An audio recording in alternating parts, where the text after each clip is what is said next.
Millionaire asked her to pretend to be his MOM for 5 minutes to escape prison. The Chicago O'Hare airport buzzed with typical Tuesday afternoon chaos. Travelers dragged suitcases across polished floors while departure announcements echoed through the terminal. Gate 47 held a mixture of business suits and casual clothes, but none of the passengers rushing to catch flights could have predicted what was about to unfold. Have you ever been so desperate that you trust a total stranger with your freedom? Hi viewers, kindly tell us where you're watching from and what time it is. Warm welcome to the family. Enjoy the story. At 3:42 p.m. on a Tuesday afternoon, 24-year-old billionaire Marcus Blackwood was about to make the most desperate decision of his life, asking a complete stranger to pretend to be his mother. Have you ever been so desperate that you trust a total stranger with your freedom? Have you ever felt like everything you worked for was crumbling around you? Do you know someone who's been falsely accused and had nowhere to turn? This is the story of a tech mogul who built a $2.3 billion empire, only to watch it collapse in 5 minutes. And the college student whose split-second decision to help him would reveal a family secret that had been buried for 20 years. What would you do if helping a stranger escape the FBI led you to discover the shocking truth about your own identity? If you believe in fate and family secrets, hit that like button because this true story will leave you questioning everything you think you know about destiny. The Chicago O'Hare airport buzzed with typical Tuesday afternoon chaos. Travelers dragged suitcases across polished floors while departure announcements echoed through the terminal. Gate 47 held a mixture of business suits and casual clothes, but none of the passengers rushing to catch flights could have predicted what was about to unfold. Federal agents have been watching Marcus Blackwood for weeks. Their radios crackled with coded messages as they positioned themselves throughout the terminal. 24 years old, 6 feet tall, brown hair perfectly styled, wearing his signature bright blue Armani suit. He was impossible to miss. Marcus clutched his phone, still reeling from the urgent call from his uncle Victor. Emergency investor meeting, Victor had insisted. You need to be in Chicago immediately. The timing felt wrong, especially with the internal audit happening at Technova Solutions, but Victor was family. The only family Marcus had left after his parents died in that car accident 8 years ago.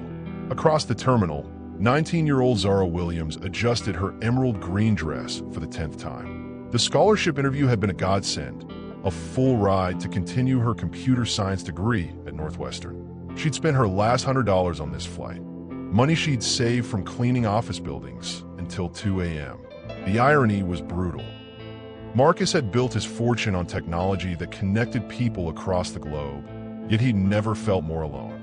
Zara studied the same field, dreaming of creating software that would help families like hers escape poverty, yet she had no idea her father was somewhere in the same building. Victor Blackwood sat in the airport security office, watching multiple screens with calculated precision. 20 years of planning had led to this moment. The nephew who'd inherited everything, the daughter he'd paid to disappear, and the perfect setup that would solve both problems forever. Neither Marcus nor Zara noticed the federal agents closing in. Neither realized their uncle and father was orchestrating their collision.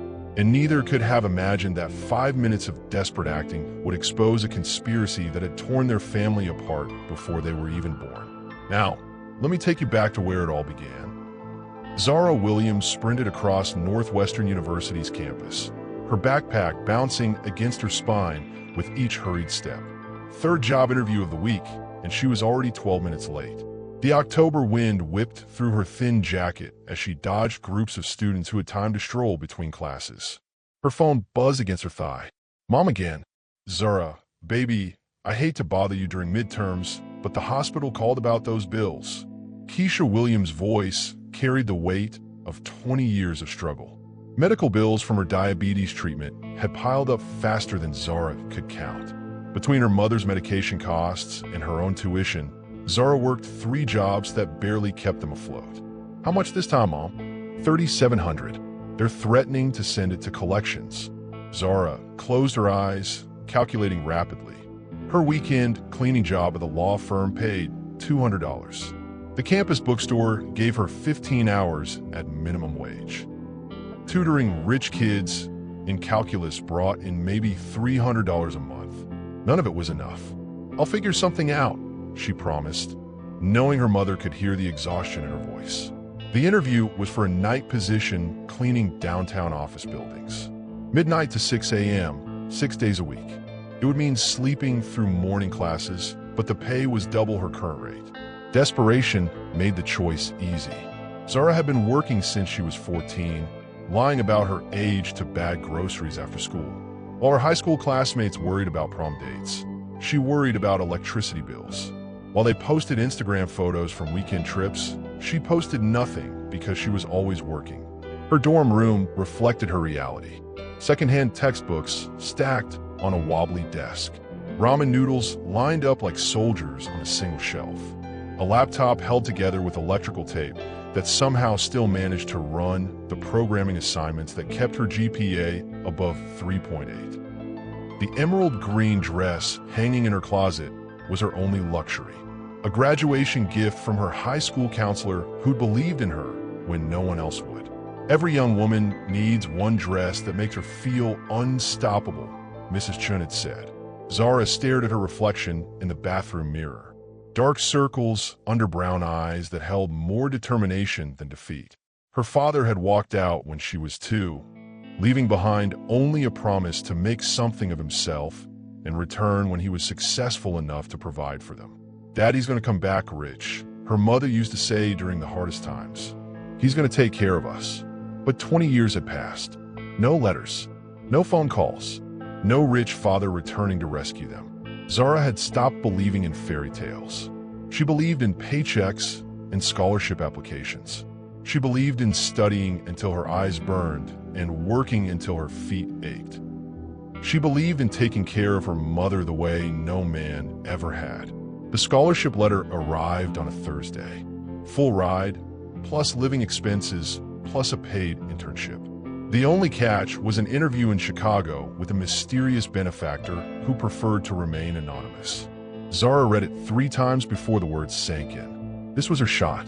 Her one chance to stop working 3 jobs and start building the future she dreamed about since she was old enough to understand that dreams required sacrifice. She bought the plane ticket with her emergency fund, money she'd saved for her mother's next medical crisis. It was the biggest risk she'd ever taken. The emerald dress came out of the closet. If she was going to bet everything on one interview, she was going to look unstoppable doing it. Marcus Blackwood stood at the floor-to-ceiling windows of his corner office, watching Chicago's skyline stretch toward Lake Michigan. At 24, he commanded the 42nd floor of a building that bore his company's name. Technova Solutions had grown from a Harvard dorm room idea into a $2.3 billion empire in just 6 years. The morning started like every other Tuesday. Stock prices climbing, product launches exceeding projections, board meetings filled with handshakes and congratulations. Marcus had built something that mattered, something that changed how people connected across the globe. But by 2 p.m., his world had tilted off its axis. "The numbers don't add up, Marcus." Janet Chun, Technova's head of internal audit, spread financial documents across his mahogany desk. Digital Dreams Foundation is missing $500 million. Marcus felt the blood drain from his face. The Digital Dreams Foundation was his pride, his way of honoring his parents' memory. They died believing in him, and he'd built the charity to prove their faith wasn't misplaced. That's impossible. "I review every major expenditure personally." Janet's expression was grim. Someone's been creating fake vendor accounts, shell companies that exist only on paper. The money's been siphoned off systematically over 18 months. Marcus's hand shook as he reviewed the evidence. Purchase orders he'd never approved. Contracts with companies he'd never heard of. Digital signatures that looked like his but felt wrong in ways he couldn't explain. "This has to be a mistake. Run the audit again. I've run it 4 times. Marcus, I'm legally obligated to report this to federal authorities by tomorrow morning." The office walls seemed to close in. Marcus had built Technova on principles his parents taught him: honesty, integrity, helping others succeed. His mother had grown up in poverty, His father had worked 2 jobs to put himself through college. They'd raised him to understand that wealth meant responsibility. The Digital Dreams Foundation reflected those values. $500 million committed to providing technology access to underserved communities. Marcus personally visited project sites, met with recipients, ensured every dollar created real impact. Someone had stolen that money. Someone with access to his accounts, his passwords, his digital signatures. Uncle Victor knocked on the office door, his face creased with concern. At 52, Victor Blackwood had been Marcus's guardian since the car accident that killed his parents. He'd managed Marcus's inheritance, guided his business decisions, served as CFO when Technova went public. Janet told me about the audit. This is devastating news. Marcus looked up at the man who'd raised him, searching for answers in familiar blue eyes. Uncle Victor, I need you to help me understand how this happened. You have access to all the foundation's accounts. Victor's jaw tightened. Are you suggesting I had something to do with this? I'm not suggesting anything. I'm asking for your help to figure out who did. The conversation was interrupted by Marcus's assistant. Sir, there's an urgent call from Whitmore Investments. They're saying something about a meeting in Chicago that can't wait. Victor straightened. That's the Goldman Sachs acquisition. Marcus, you need to be on a plane in 2 hours. This deal could secure Technova's future. Marcus hesitated. Flying to Chicago while federal investigators prepared to freeze his assets seemed like running away. But Victor was right. The acquisition would provide the capital they needed to weather any investigation. His phone buzzed with a text from an unknown number. Evidence planted. They're coming for you tonight. Chicago is your only chance. Marcus stared at the message, ice forming in his chest. Someone was warning him. Someone knew more than they were saying. Victor pressed a plane ticket into his hands. Trust me, nephew. This meeting will save everything you've built. Marcus packed quickly, still processing the impossible reality. 24 hours ago, he'd been America's youngest self-made billionaire. Now he was running from accusations that could destroy everything his parents had died believing in. The flight to Chicago felt like fleeing toward an unknown fate. O'Hare International Airport hummed with late afternoon energy. Flight delays created clusters of frustrated travelers, while others rushed past rolling suitcases toward gates that seemed impossibly far away. Terminal 3 held the usual mixture of business trips and family vacations. But today, it would witness something extraordinary. Zara found a seat near gate 47, her emerald dress carefully arranged to avoid wrinkles. The scholarship interview was scheduled for 6 p.m. downtown, giving her just enough time to collect her thoughts. She pulled out a folder of questions she'd prepared, reviewing answers about her programming projects and career goals. The family at the next gate caught her attention. A young mother juggled twin toddlers while her husband worked frantically on his laptop. One child dropped a toy airplane, and it rolled toward Zara's feet. Here you go, sweetheart. Zara handed the plane back to the little girl, who giggled and ran back to her mother. Thank you so much, the mother called out. I swear they're trying to escape. Zara smiled, remembering her own childhood. Her mother had worked double shifts at the diner, and Zara had learned early how to entertain herself in waiting rooms and break areas. This airport scene felt familiar, families making the best of difficult circumstances. 3 gates away, Marcus checked his phone for the 100th time. The mysterious text message haunted him. Evidence planted. They're coming for you tonight. Who would warn him? And why Chicago? His uncle Victor had insisted on handling the Goldman Sachs meeting details personally. Focus on your presentation, Victor had said. I'll coordinate everything else. But something felt wrong. The timing, the urgency, the way Victor avoided eye contact when discussing the acquisition terms. Marcus observed the other passengers. A businessman argued loudly into his phone about delayed shipments. 2 college students shared earbuds, laughing at something on their tablet. An elderly woman knitted while her husband read the financial section. Normal people living normal lives. Marcus envied them. His phone rang. Janet from the audit department. Marcus, I need to ask you something confidential. Have you shared your digital signature access with anyone recently? Only Uncle Victor has administrative access. Why? The forged transactions, they're not exact copies of your signature. They're your actual digital signature, but applied to documents you never saw. Marcus felt his stomach drop. That's impossible unless someone with administrative access used your credentials without your knowledge. The conversation ended abruptly when Marcus noticed men in dark suits moving through the terminal with purpose. They carried themselves like law enforcement, scanning faces against photos on their phones. At gate 47, Zara's boarding announcement crackled over the intercom. Her flight was delayed another hour due to air traffic control issues. She sighed, settling in for a longer wait. Neither Marcus nor Zara realized they were being watched. Neither knew that cameras hidden throughout the terminal were tracking their movements. And neither suspected that the man monitoring those feeds had been planning this convergence for 20 years. Federal agents received confirmation of Marcus's location at 3:38 p.m. The trap was closing exactly as Victor Blackwood had designed it. At 3:42 p.m., Marcus Blackwood's carefully constructed world exploded into chaos. Federal agents. Marcus Blackwood, you're under arrest for embezzlement and fraud. The shout echoed through Terminal 3 as 6 agents in dark suits converged on Gate 45. Passengers scattered like startled birds, grabbing children and luggage while phones appeared to record the drama unfolding. Marcus froze, his brain struggling to process the impossible scene. Handcuffs glinted in the fluorescent light as Agent Rodriguez approached with practiced efficiency. You have the right to remain silent. Anything you say can and will be used against you in a court of law. Wait. Marcus backed away, hands raised. There's been a mistake. I haven't done anything wrong. Tell it to the judge. Turn around and place your hands behind your back. The terminal seemed to tilt. Marcus's vision narrowed to the silver handcuffs approaching his wrists. $500 million. Federal charges. His parents' legacy destroyed.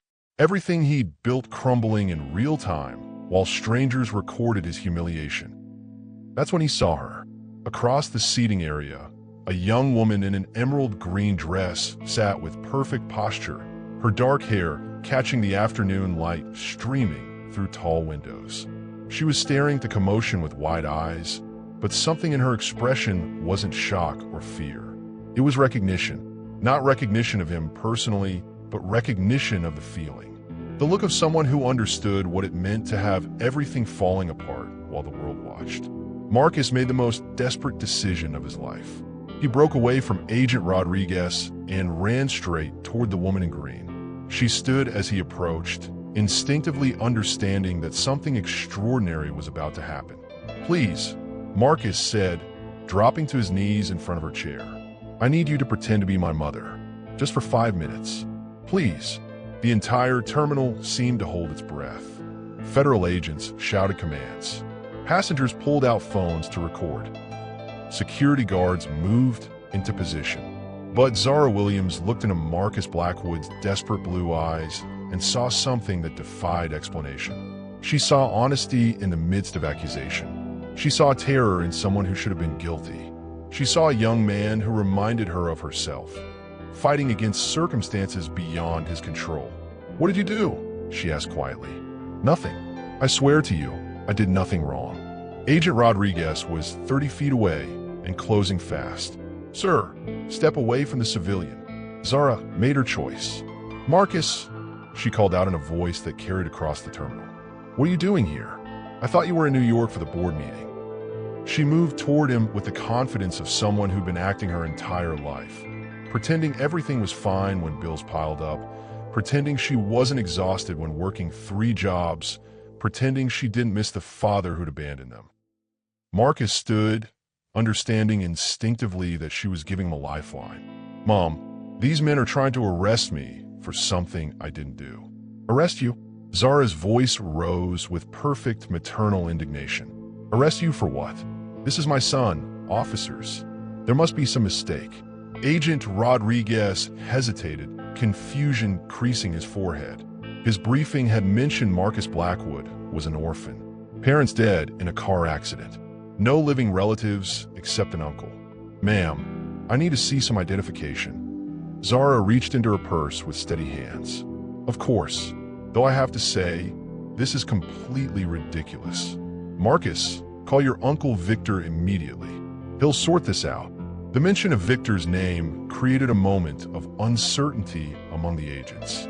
Radio chatter increased as they verified details against their briefing materials. That moment of hesitation was all Marcus needed. "I love you, Mom," he said, kissing Zara's cheek. "I'll call you when this is resolved." He turned and walked calmly toward the service corridor marked "Employees Only," moving with the confidence of someone whose mother had just vouched for his character. Agent Rodriguez realized the deception too late. Stop, that's not his mother. But Marcus had already disappeared through the service door, leaving behind a terminal full of confused passengers and one college student in an emerald dress who had just changed the course of both their lives forever. Zara stood perfectly still as federal agents surrounded her, her heart pounding with the realization that she'd just helped a complete stranger escape federal custody. And yet, something deep in her chest whispered that he wasn't a stranger at all. The manhunt for Marcus Blackwood exploded across every major news network within hours. FBI agent Rebecca Chun stood in the O'Hare Airport security office, watching surveillance footage for the 15th time. The young woman in the emerald dress had delivered a performance so convincing that 3 veteran agents had actually hesitated before pursuing their target. "Run it again," Chun commanded, her frustration mounting.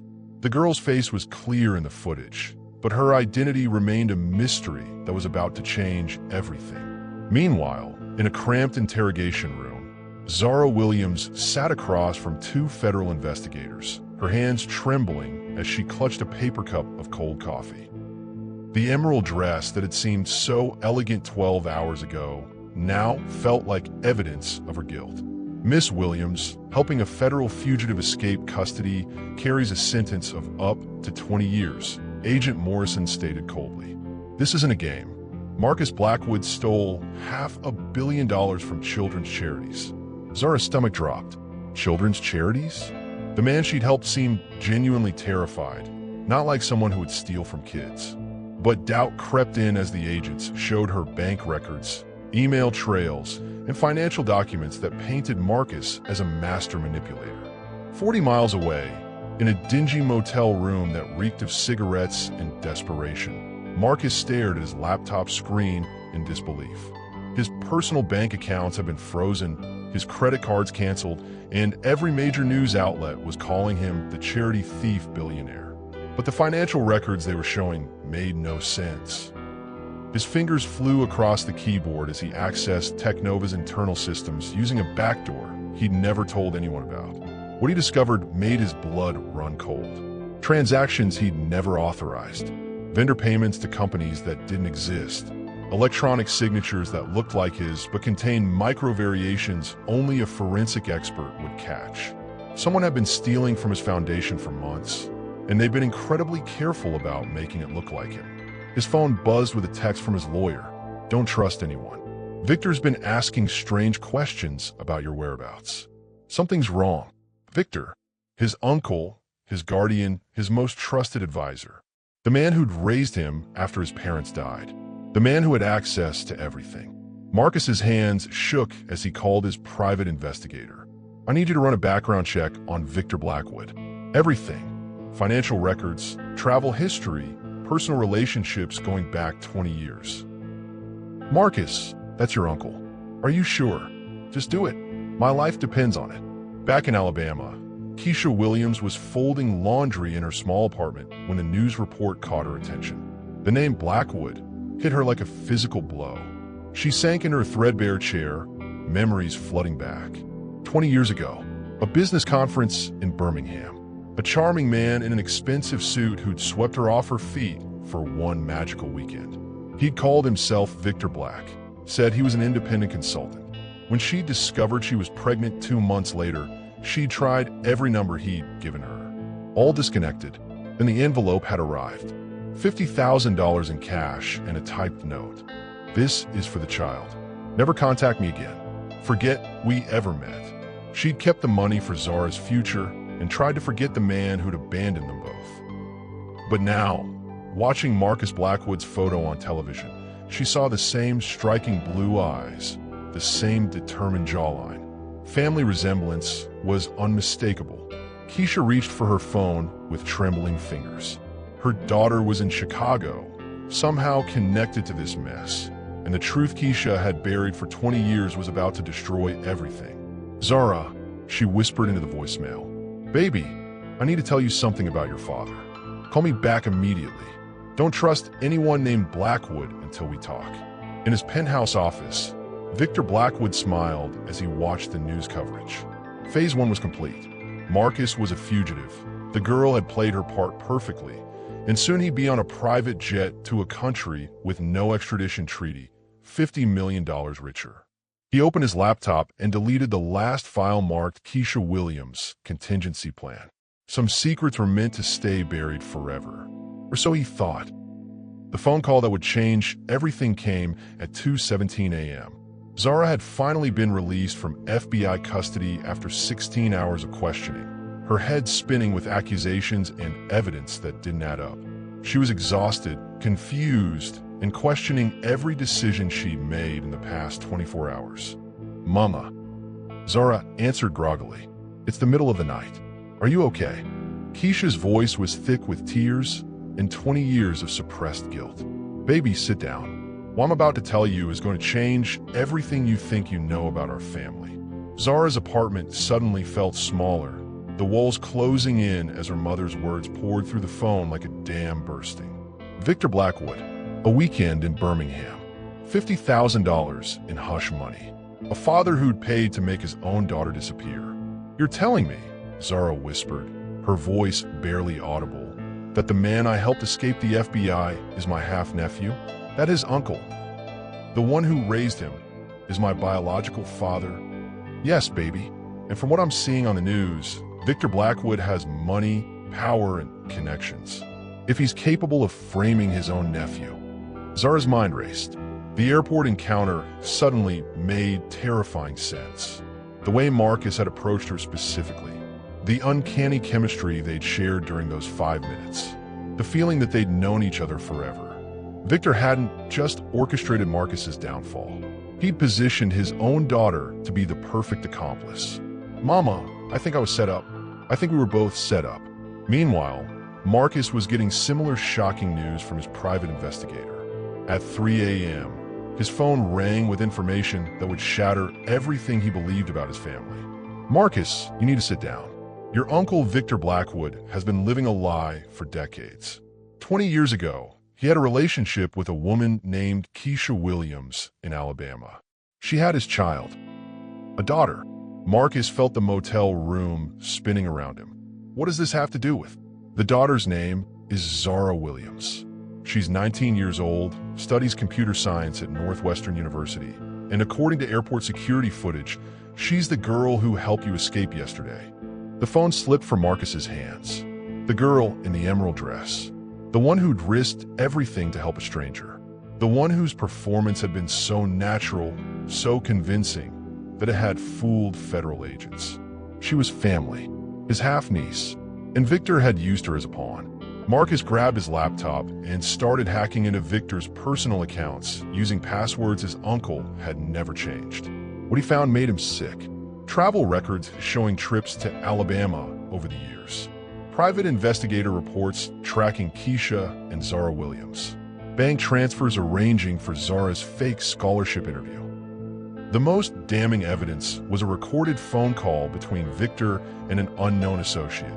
The girl will be at the airport at exactly 3:30 p.m. She doesn't know who she is or why she's there.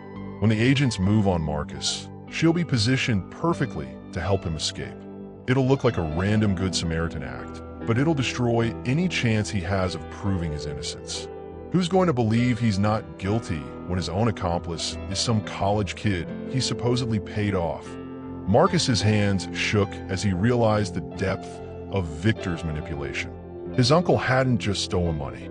He'd weaponized family bonds that neither Marcus nor Zara had known existed. At 4 a.m., Marcus made a decision that would either save them both or destroy them completely. He found Zara's number through Northwestern Student Directory and sent a simple text. My name is Marcus Blackwood. I believe your father is my Uncle Victor. He's been lying to both of us for 20 years, and he's using us to destroy each other. If you want to know the truth about your family and clear both our names, meet me tomorrow. But know this, if we do this together, there's no going back. Victor will do anything to keep his secrets buried. Zara stared at the message for a full minute before typing back. Where and when? Some family reunions, she realized, begin with betrayal and end with justice. This one would test every bond they'd never known they shared. The abandoned warehouse on Chicago's South Side seemed like the perfect place for two fugitives to meet. Marcus arrived first, his designer clothes replaced with a worn baseball cap and jacket that made him look like any other college student. When Zara walked through the rusted door 20 minutes later, both of them stopped dead in their tracks. In daylight, without the chaos of federal agents and airport security, the family resemblance was undeniable. Same blue eyes, same stubborn jawline, same way of tilting their head when they were thinking, "This is insane," Zara said, breaking the silence. 3 days ago, I was worried about paying rent. Now I'm meeting my billionaire half-nephew in warehouse because my father framed him for embezzlement. Marcus studied her face, seeing his own determination reflected back. 3 days ago, I thought Victor was the only family I had left. Turns out he's been stealing from my charity while hiding the fact that I actually have family.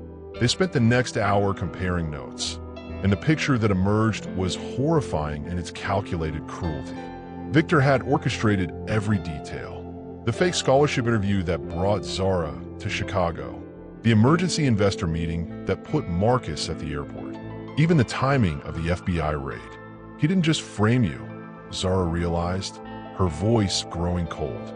He made sure I'd be there to help you escape, knowing it would make you look even more guilty. A billionaire who has college students as accomplices? That's not some random coincidence. That's premeditation. Marcus pulled out his laptop and showed her the financial records he'd uncovered. It's worse than that. He's been stealing from the Digital Dreams Foundation for 8 months. $500 million that was supposed to help kids get access to technology. Kids like, he paused, looking at her with new understanding. Kids like you were. Zara's anger flared. He stole from children while his own daughter was working 3 jobs to afford college, while my mother was rationing her heart medication because we couldn't afford the copays. There's more. Marcus hesitated, then showed her bank records from Victor's personal accounts. He's been tracking you and your mother for years. Private investigators, surveillance, even paying informants in your neighborhood. He knew exactly where you were and what you needed. The implications hit Zara like a physical blow. The scholarship interview wasn't random.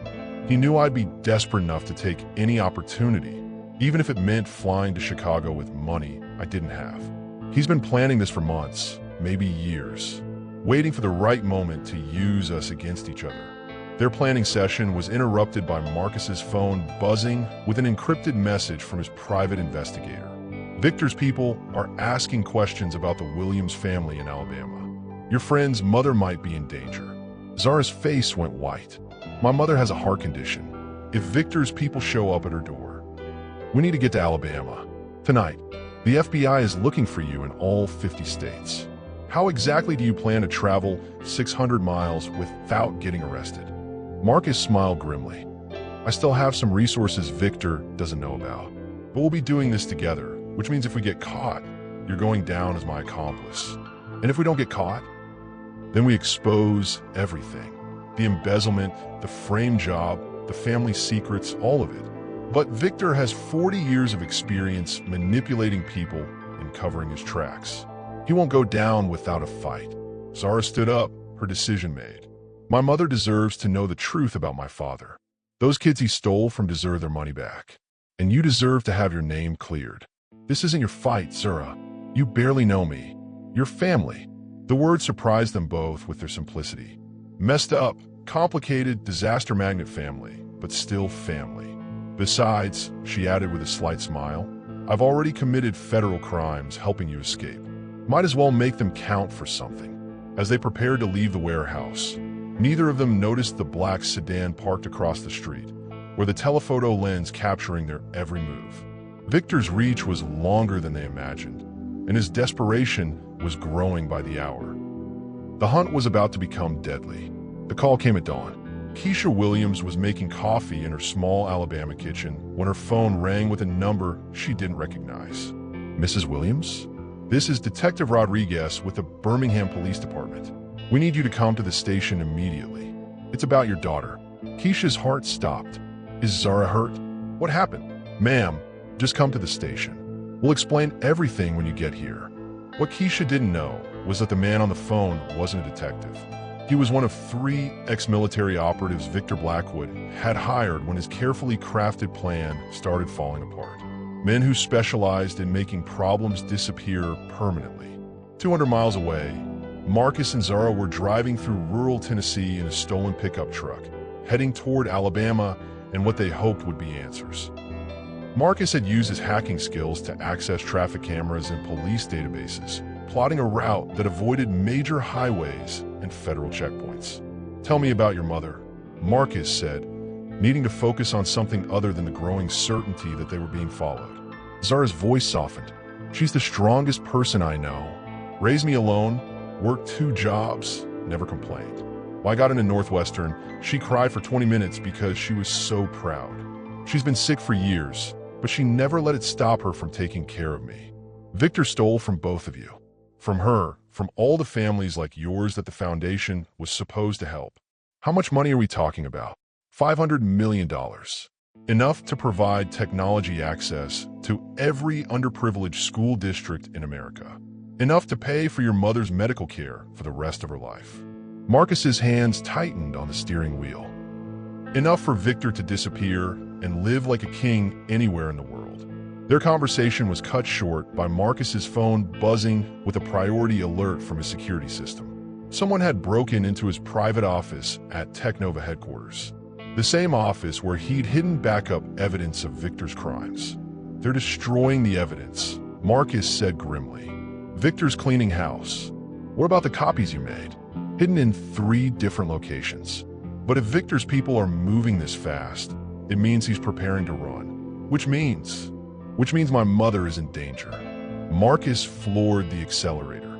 The pickup truck might not look like much, but he'd chosen it specifically because the previous owner had been a street racer. They had 400 horsepower under the hood and a 6-hour drive ahead of them. What they didn't see was the helicopter tracking them from 2 miles back, or the roadblock being set up 50 miles ahead. In Birmingham, Keisha Williams sat in an empty interrogation room, growing more frightened by the minute. The detectives who'd brought her in had been asking strange questions about Zara's father, about money she'd received 20 years ago, about whether she'd been in contact with anyone named Blackwood recently. Mrs. Williams, the lead operative, said, sliding a photograph across the table, "This is your daughter in Chicago, helping a federal fugitive escape custody. We know she's been in contact with Marcus Blackwood.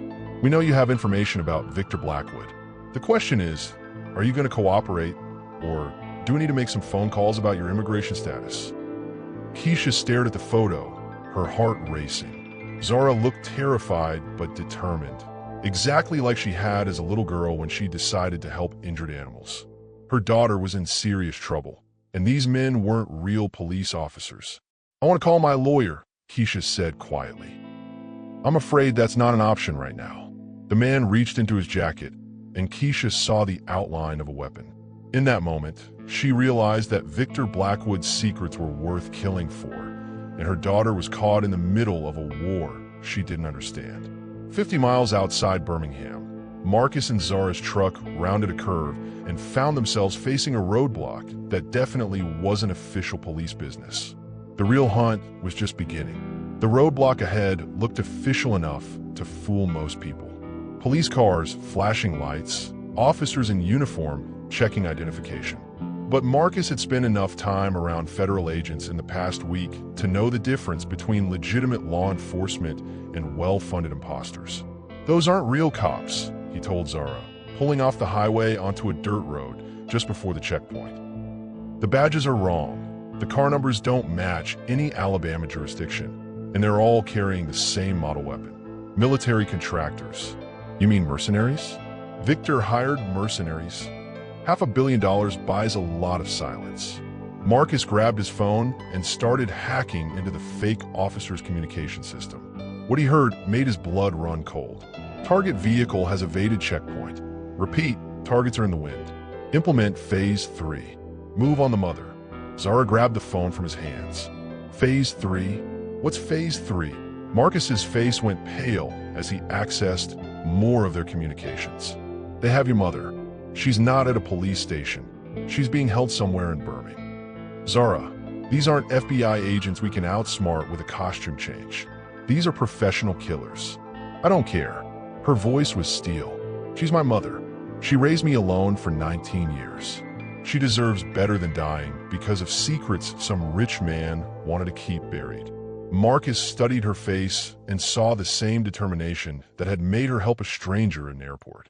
The same loyalty that ran in his family, even the parts he'd never known existed. Okay, but we do this smart. He pulled up building schematics on his laptop. Victor's people took her to an abandoned textile factory on the outskirts of Birmingham. It's isolated, defensible, and has multiple escape routes. How do you know all this?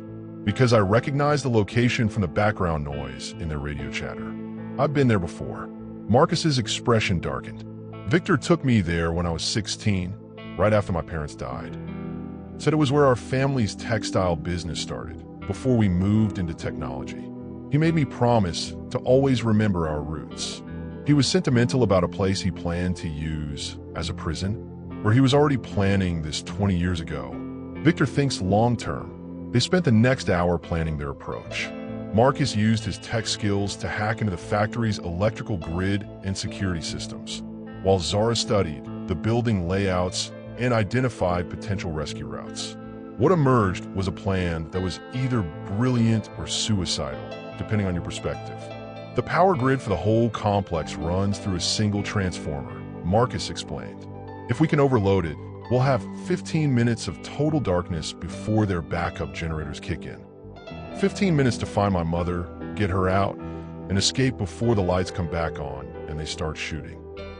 Plus whatever time it takes them to realize the blackout wasn't an accident. Zara checked her watch. How long before they realize we're not walking into their trap?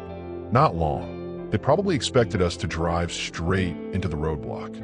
Marcus's phone buzzed with another intercepted communication. Actually, they just figured out. They're moving to secure the perimeter around the factory. Then we go now.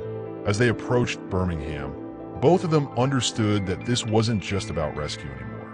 Victor's desperation had escalated beyond financial crimes and frame jobs. He was willing to hurt innocent people, to use family as weapons, to destroy lives to protect his secrets.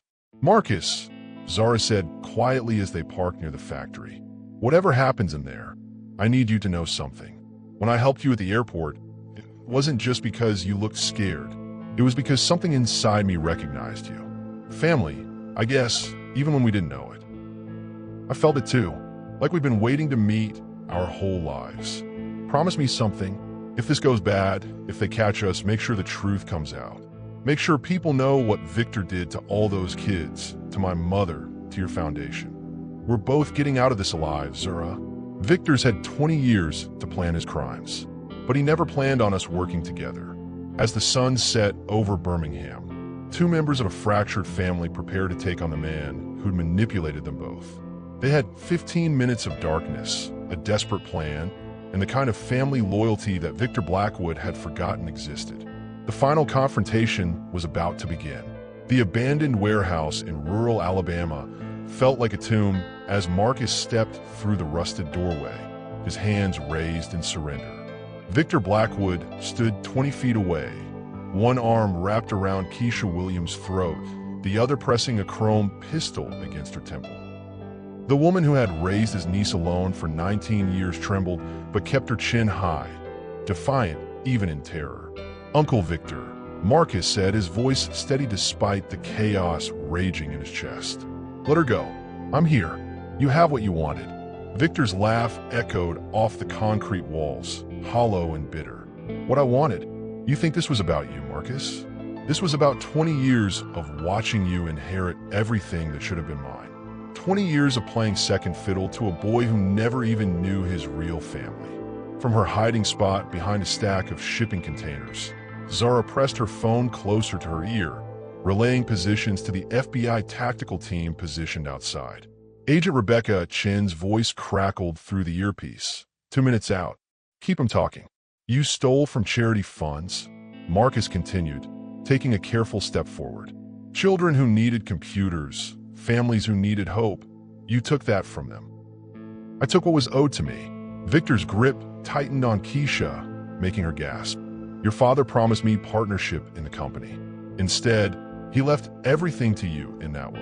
A 16-year-old boy inheriting billions while I got nothing but a caretaker's salary. Keisha's eyes found Marcus across the warehouse. He's been planning this since before Zara was born, she whispered. He told me he'd hurt her if I ever tried to contact him. The revelation hit Marcus like a physical blow. Victor hadn't just embezzled money. He'd been manipulating lives for decades, using fear and financial desperation to control anyone who threatened his plans. The airport, Marcus realized aloud. You set up the entire encounter. You knew Zara would be there. Victor's smile turned predatory. That scholarship interview? Complete fiction. I needed insurance, leverage against you both. I never expected her to actually help you escape, but it worked out perfectly. 2 birds, 1 stone. Zara's breath caught. Every moment of the past month suddenly shifted into horrifying focus. Her mysterious scholarship, the specific flight timing, even her seat assignment near the terminal entrance. Victor had controlled every detail. You're my father, she called out, stepping into view despite the FBI's instructions to stay hidden. And this is how you treat your own daughter? Victor's face contorted with rage and something that might have been shame. You were never supposed to exist. Your mother was supposed to disappear permanently. But I did exist, Zara shot back, her voice gaining strength. And I grew up watching my mother work 3 jobs because you were too cowardly to take responsibility for your choices. The tactical team's footsteps became audible outside the warehouse. Victor's head snapped toward the sound, panic replacing calculation in his eyes. They're here, he muttered, pressing the gun harder against Keisha's head. This is your fault, Marcus. All of it. No, Marcus said firmly. This is yours. Every choice, every lie, every person you hurt, that's on you. Victor's hand began to shake. 20 years of planning, of carefully constructed deception, crumbling in a single moment. The stolen millions were frozen in offshore accounts. His false evidence had been exposed. The federal charges would put him away for life. I won't go to prison, he declared, his voice breaking. I won't let them cage me like an animal. The warehouse doors exploded inward as FBI agents flooded the space, red laser dots dancing across Victor's chest. Agent Chin's voice boomed through a megaphone. Drop the weapon. Release the hostage. Victor's wild eyes darted between Marcus, Zara, and the advancing tactical team. For a heartbeat, time suspended itself in the dusty air of the warehouse. Then Victor made his choice. He shoved Keisha away from him hard, sending her stumbling toward Marcus. But instead of surrendering, he raised the pistol toward his own temple. Uncle Victor, don't. Marcus lunged forward, but the distance was too great. The gunshot never came. Zara's perfectly aimed tackle caught Victor in the midsection, sending them both crashing to the concrete floor as the pistol skittered away into the shadows. 3 weeks later, Marcus stood at the floor-to-ceiling windows of his Chicago penthouse, watching snow fall over Lake Michigan. The city looked different now, cleaner somehow, as if Victor's arrest had scrubbed away years of accumulated deception. The media circus had finally begun to die down. CNN had moved on to the next scandal, and the financial networks had exhausted their analysis of Technova's stock recovery.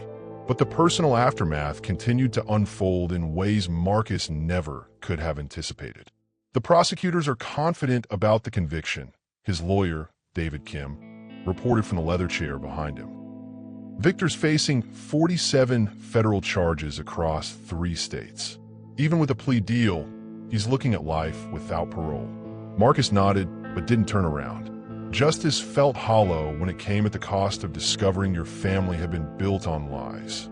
What about the stolen funds? Full recovery. The offshore accounts have been frozen and liquidated. The Digital Dreams Foundation will receive every penny, plus interest. David shuffled his papers. There's something else. The FBI wants to use your case as a template for investigating financial crimes involving family members.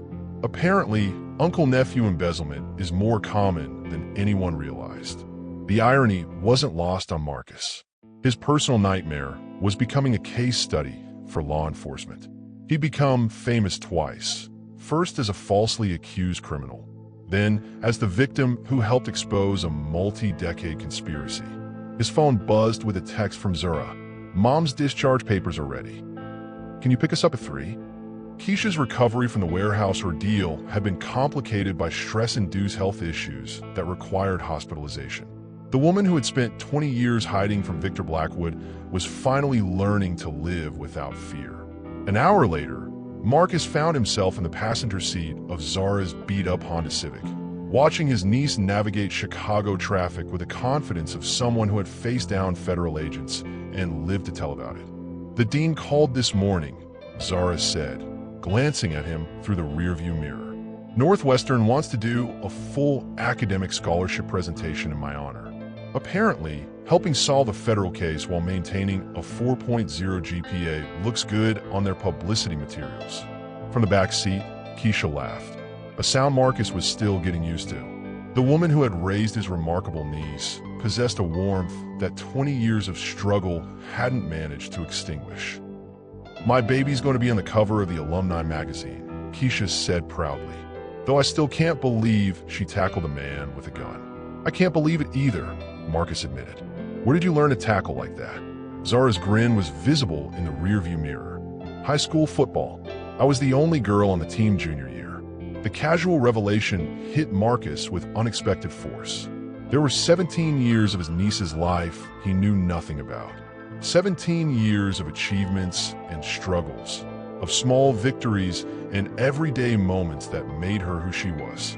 "I want to know everything," he said suddenly. "All of it. Every story, every birthday, every report card." Keisha's hand found his shoulder from the back seat. "We have time now. All the time in the world." As they pulled into the hospital parking garage, Marcus realized something fundamental had shifted.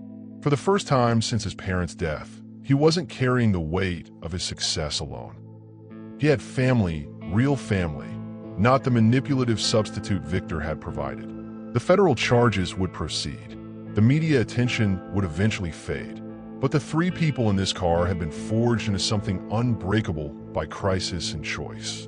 They had chosen each other, and that choice would define everything that came next.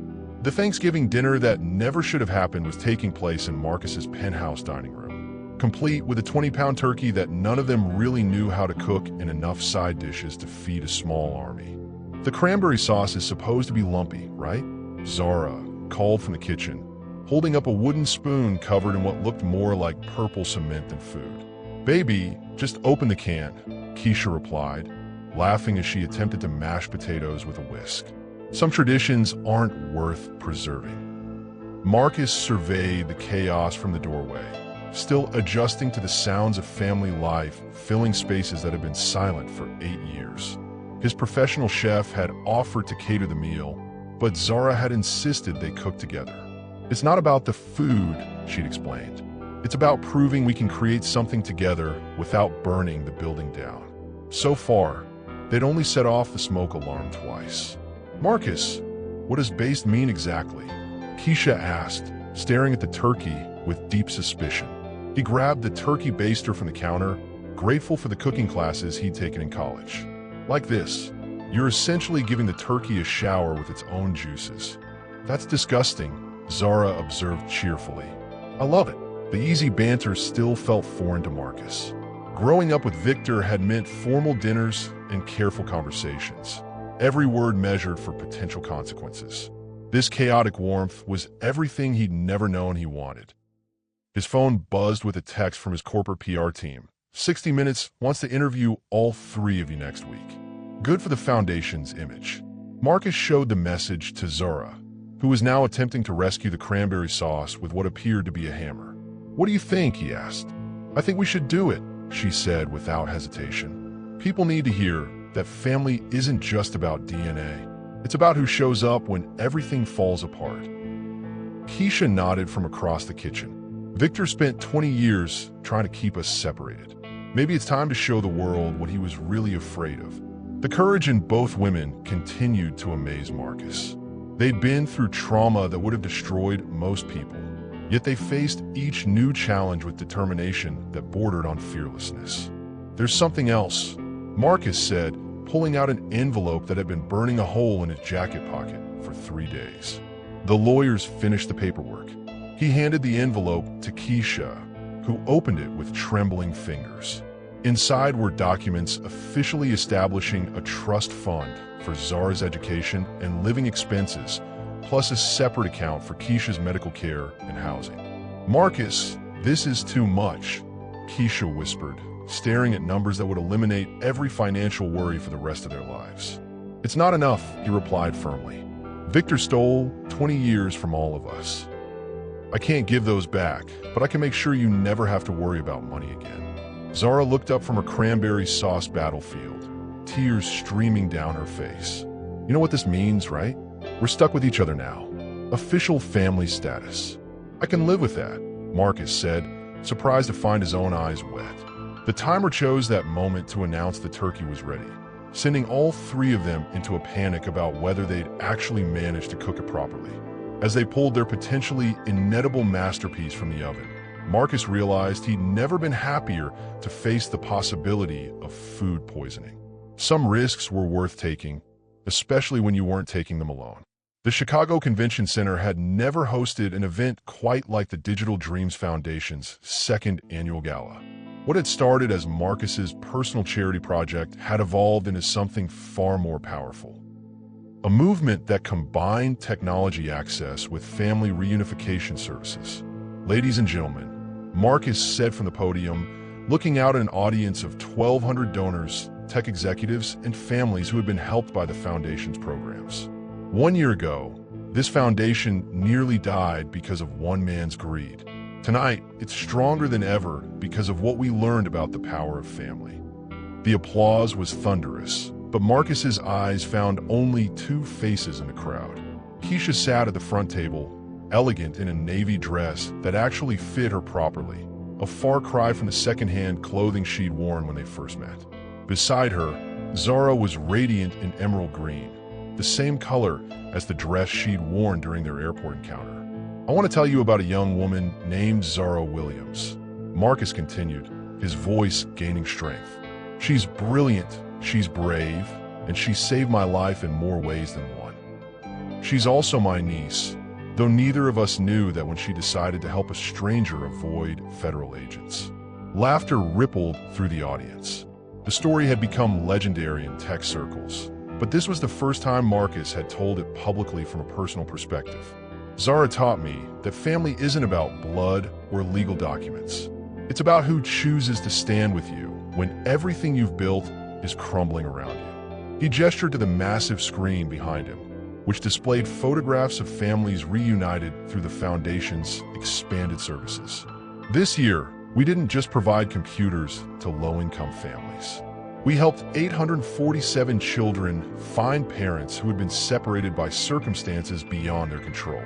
We reunited 312 families who had lost touch due to financial hardship. We proved that technology can be a bridge, not just a tool." The numbers were staggering, but Marcus knew the real impact was in the individual stories.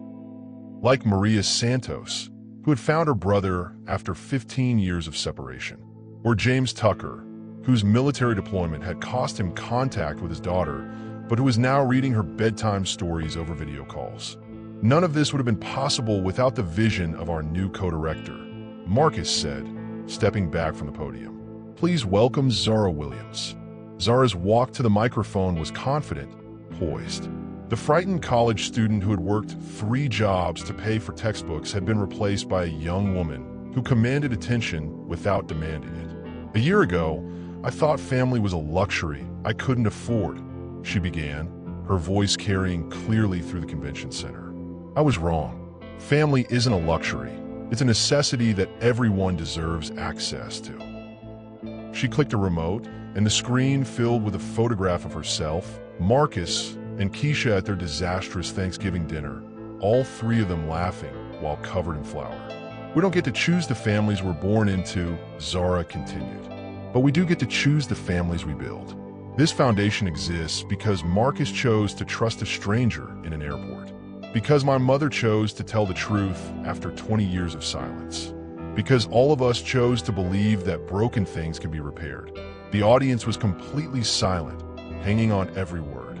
Victor Blackwood tried to destroy our family before we even knew we were one. He failed because he never understood that family isn't about control or manipulation. It's about showing up, even when showing up is terrifying. Marcus felt his throat tighten with emotion. Zara had grown into a leader who could inspire people to action, not just sympathy. This year, we're expanding our family reunification program to all 50 states, Zara announced. We're partnering with law enforcement agencies to help solve cold cases involving missing family members. And we're launching a scholarship program for students who have aged out of foster care. The standing ovation lasted 3 full minutes. Marcus watched donors reaching for their phones, ready to pledge additional support. Corporate sponsors were already signaling their representatives to increase their commitments. But the real victory was simpler and more profound. 3 people who had been torn apart by deception had chosen to build something beautiful from the wreckage. As Zara returned to her seat, she caught Marcus's eye and mouthed 2 words, "We did it." Yes, he thought. They absolutely had. 1 year and 4 months after the airport incident that changed everything, Marcus Blackwood stood in the same terminal at O'Hare, but this time he wasn't running from anyone. He was waiting for someone special to arrive. Flight 447 from Los Angeles was delayed by 20 minutes, giving him time to reflect on how drastically his life had changed. The man who had once measured success by stock prices and acquisition deals now measured it by the number of families reunited and the brightness of his niece's smile. Uncle Marcus. The voice belonged to Emma Chun, Zara's roommate, and the closest thing either of them had to a sister. Emma was carrying a banner that read, "Congratulations, graduate," in glittery letters that shed sparkles with every step. "She's going to hate that banner," Marcus said, grinning as he hugged Emma. "That's exactly why I made it," Emma replied.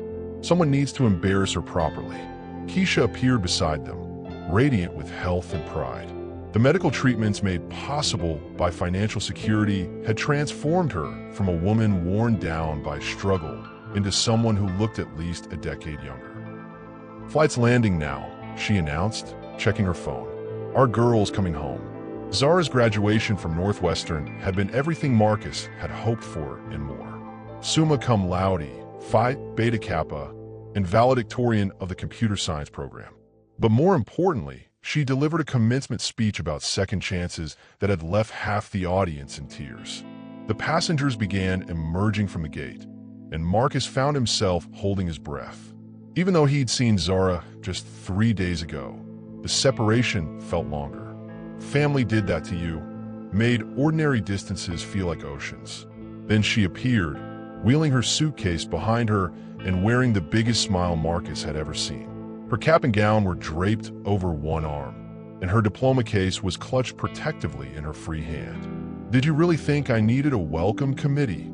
she asked, laughing as Emma tackled her with a glittery hug. "Yes," Marcus, Keisha, and Emma said in unison. As they walked through the terminal together, Marcus noticed other travelers recognizing them. The family that had been forged by crisis and choice had become something of a media phenomenon. Their story had been featured on 60 Minutes, profiled in Fortune magazine, and turned into a Netflix documentary that had won 3 Emmy nominations. But the attention had served a purpose beyond celebrity. The Digital Dreams Foundation had become a national model for family reunification services. Other tech moguls had started similar programs. Congress had passed legislation improving resources for missing persons cases. "So," Zara said as they reached the parking garage, "what's the plan for tonight?" Please tell me you didn't organize another surprise party." Marcus and Keisha exchanged guilty looks. "Define surprise party," Keisha said innocently. "Oh no," Zara groaned. "How many people?" "Just a few close friends," Marcus replied. "Maybe 50 or 70, possibly 100. Zara stopped walking and stared at them both. "You threw me a graduation party for 100 people." "The mayor wanted to come," Emma added helpfully. "And that reporter from CNN. Oh, and your computer science professor. And half of your graduating class." For a moment, Marcus worried they'd gone too far. Zara had always been private, uncomfortable with attention that felt unearned. Then she started laughing, the deep, genuine laughter that had become the soundtrack of their reconstructed family. 100 people, she repeated, shaking her head in amazement. 2 years ago, I thought I was completely alone in the world. Now I have a family that throws parties for 100 people. Get used to it, Keisha said, wrapping her daughter in another hug. This is what happens when you save a billionaire's life and solve a federal case in the same week. As they drove toward the party that would celebrate not just Zara's graduation, but the completion of their journey from strangers to family, Marcus realized something profound. The airport where their story began had been a place of fear and desperation. Now, it was simply where they picked up family members coming home. That transformation, from crisis to celebration, from suspicion to trust, from isolation to belonging, was the real victory. Victor Blackwood had tried to destroy them before they even knew they existed. Instead, he'd given them the greatest gift imaginable, each other.